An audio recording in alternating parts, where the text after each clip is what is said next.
Digital युगातील अग्रेसर नाव विश्व न्यूज मराठी।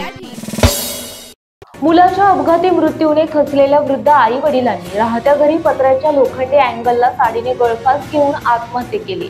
ही घटना सोमवारी दुपारी 1:30च्या सुमारास हातीत तालुका सांगोला येथे घडली आहे। वामन महादेव घाडगे वय 62 आणि अनिता वामन घाडगे वय 55 दोघेही राहणार हातीत असे मृत दाम्पत्याचं नाव आहे। याबाबत विकास वामन घाडगे यांनी खबर दिली असून पोलिसांनी अकस्मात मृत्यू अशी नोंद केली।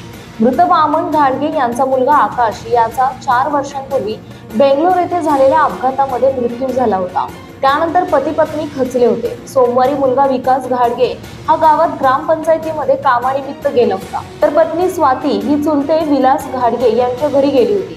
त्यावेळी आई वडील शेतात काम करीत होते। दरम्यान दुपारी 1:30च्या सुमारास विकास घराकडे परतला असता पत्र्याच्या स्वयंपाक खोलीचे दोन्ही दरवाजे आतील बाजूने बंद असल्यामुळे त्याने खिडकीतून आत डोकावले।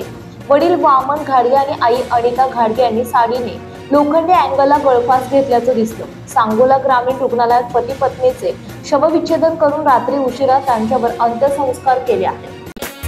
विश्व न्यूज मराठीची जाहिरात म्हणजे आपल्या उद्योगाची भरभराट। आपल्या व्यवसायाच्या उत्कृष्ट जाहिरातीसाठी आजच संपर्क करा।